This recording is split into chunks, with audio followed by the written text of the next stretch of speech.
Hi, I'm Jed. This is Infinity Slayer. Team Infinity Slayer to be more exact, on Adrift.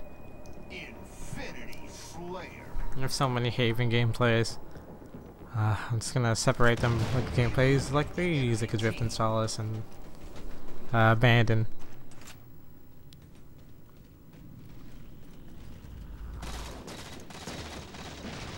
I'm gonna start making thumbnails. Oh yeah, so the first topic I want to talk about, I was thinking, the first thing I want to talk about is they did remove Team Slayer Pro for almost a couple days ago. This was the beginning of the week.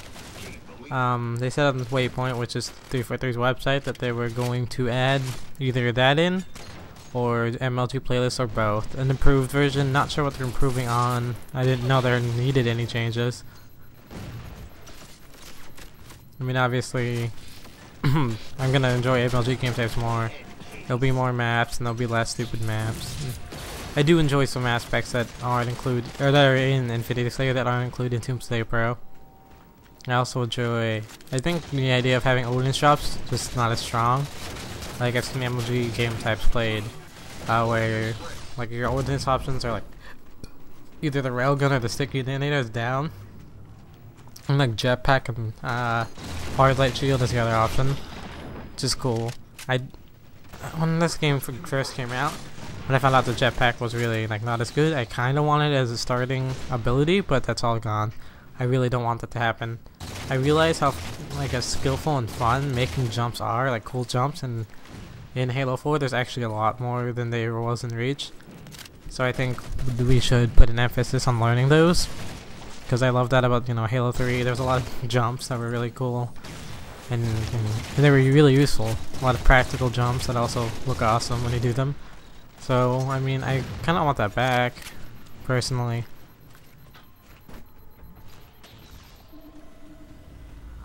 I'm still going for having, you know, at least both the BR and the DMR as starting weapons. Obviously, the game will get to a point where one's clearly better. Well, it doesn't have to be, but if it does get to that point, which everyone seems to be making the conclusion of, then, you know, I don't find anything too wrong with that. Also, right there, I threw a scatter shot off the map, and I don't want them to have that. That's a tip, I guess. If you have a gun that you don't want the enemy to have, like obviously DMR, BR, like who cares? Even guns that aren't that amazing, like a light rifle, or just weapons that you don't really care about, like a needler, stuff like that.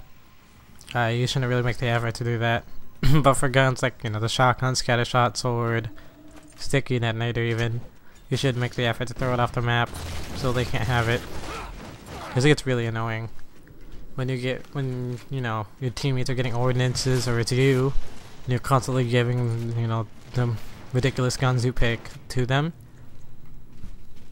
You just want to get the gun out of play.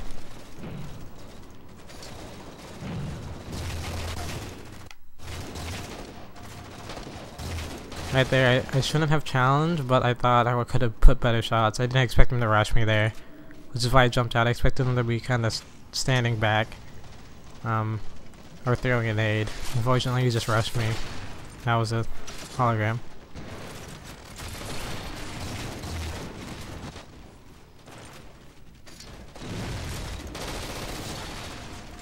Alright. Getting a mix amp, that's pretty cool. I don't know, I don't really have anything to say. I think I'm just gonna run away. You should always run away when you have a power weapon. Obviously your teammates can pick it up, but it's always better if you don't have to go through the trouble of that. It's always simpler just to keep me with it. Unfortunately, that guy was a little too far away. I didn't expect that guy to have a shot, which is why I died there. This bottom middle guy, I'm not going to rush him directly. I feel like there's too many people out there. But when he's one shot, I take the chance. I don't push out too far. And when I realize there's no one here anymore, then I can get away.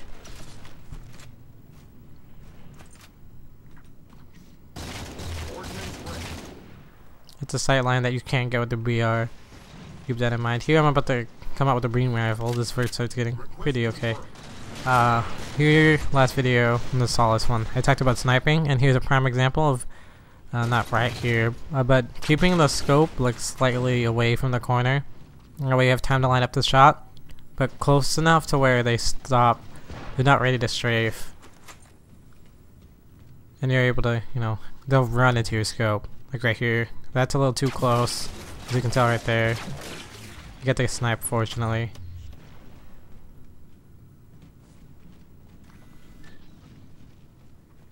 So I'm just gonna sit here.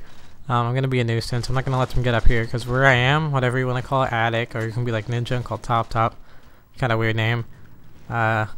Just kind of people go up here constantly to get to the middle because it's the easiest way there without getting shot at, and there's no lift you can get surprised from. It's pretty easy, and also you're up top, which gives you a better vantage point. There was an example of where to keep the beam rifle reticle or the sniper rifle reticle. Same thing, essentially. No, that was a pretty good distance from the wall.